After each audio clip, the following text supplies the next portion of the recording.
एक बार गौतम बुद्ध का प्रिय शिष्य उनके पास आया और गौतम बुद्ध से पूछा, आचार्य जीवन का मूल्य क्या है? बुद्ध ने उसे एक चमकता हुआ पत्थर दिया और कहा, इसका मूल्य पता करके आओ, पर इसको बेचना नहीं। उन्होंने कहा, इस पत्थर का मूल्य पता करके आओ, लेकिन इस पत्थर को आप बेचना नहीं। शिष्य बाजार में एक अमरूद वाले के पास गया और उस पत्थर की कीमत पूछी।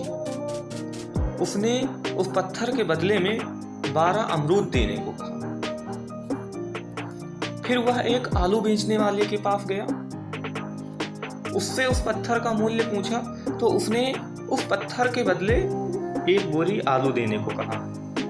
उसके बाद वह एक सुनार के पास गया तो उसने झट से कहा, 50 लाख ले लो और ये पत्थर मुझे दे दो।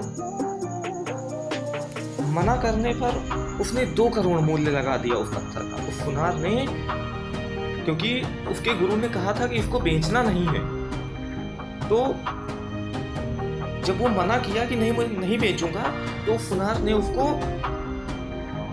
2 करोड़ का खरीदने के लिए तैयार हो गया। आगे वह शिष्य एक हीरे जौहरी के पास गया।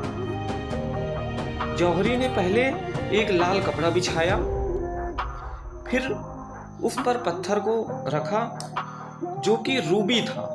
जो पत्थर था वो रूबी था। उस पर रखकर उसकी परिक्रमा की और माथा टेका और बोला, कहाँ से लाए हो ये पत्थर? ये एक बेशकीमती रूबी है। इस पत्थर की कीमत पूरे राज्य को बेचकर भी नहीं लगाई जा सकती। हैरान परेशान शिष्य बुद्ध के पास पहुंचा और सारी बात बताई।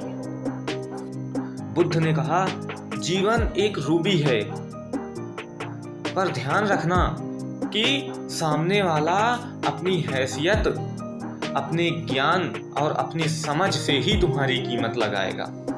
क्या कहा? जीवन एक रूबी है और ध्यान रखना कि सामने वाला अपनी हैसियत, अपने ज्ञान और अपनी समझ से ही तुम्हारी कीमत लगाएगा। अक्सर हम हताश हो जाते हैं और जब कोई हमारी सही कीमत नहीं आंकता है तो हम क्या हो जाते हैं? हताश हो जाते हैं। इसी प्रकार अली बाबा के संस्थापक और दुनिया के सबसे अमीर लोगों में एक जैक मा, इन दोनों व्यक्तियों को हार्वर्ड यूनिवर्सिटी ने 10 बार दाखिला देने से मना किया। 10 बार दाखिला देने से मना किया और नौकरी के लिए 30 से ज़्यादा बार ठुकराया गया, मगर जैक मा ने अपनी निगाहों में अपना मूल्य कभी कम नहीं होने दिया। बर्नार्ड शॉ एक चेतावनी अक्सर देते थे, आपको आंकने की कोशिश करने वाले हजारों मूर्ख हैं, लेकिन आपको उन मूर्खों में शामिल नहीं होना है। इसलिए यदि अगर आपको कोई नहीं समझ पा रहा तो आप परेशान मत होइए, क्योंकि आपको समझने के लिए उसके अंदर उतनी समझ नहीं है कि वो आपको समझ सके। आप बिल्कुल परेशान मत होइए।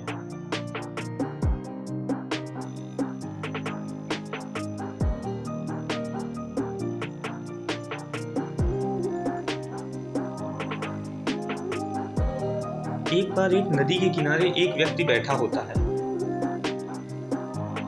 तो थोड़ी देर बाद उसके पास एक लड़का आता है और उससे पूछता है, बाबा आप क्या कर रहे हो?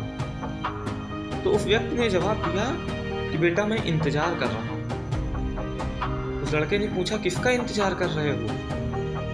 तो उस व्यक्ति ने कहा कि मैं नदी पार करने का इंतजार कर रहा हूँ कि सारा जल नदी का बह जाए तो मैं नदी पार करूं।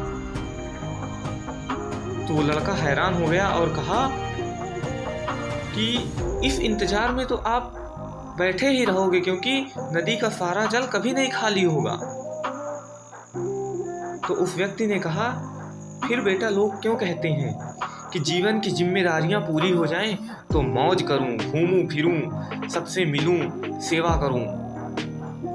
जैसे नदी का जल खत्म नहीं होगा, हमको इस जल से ही पार करना है। इसी प्रकार जीवन खत्म हो जाएगा, पर जीवन के काम कभी खत्म नहीं होंगे। तो फिर लोग क्यों कहते हैं कि जीवन की जिम्मेदारियां खत्म हो जाएं, पूरी हो जाएं तो मैं मौज करूंगा। अगर जीवन की जिम्मेदारियां खत्म हो सकती हैं तो ये नदी का जल भी खत्म हो सकता है। अगर नदी का जल नहीं खत्म हो सकता तो जीवन की जिम्मेदारियां भी नहीं खत्म हो सकती। अगर हमको नदी पार करना है तो जल में घुस करके ही पार करना होगा। इसलिए अगर हमको जीवन में कुछ करना है तो ये बहाने नहीं करना चाहिए कि जिम्मेदारियां खत्म हो जाए तो करेंगे, ये काम हो जाए तो हम कल से पढ़ाई करेंगे, आज कॉलेज हो आए तो कल से पढ़ाई करेंगे। ये शब्द कभी नहीं कहना चाहिए।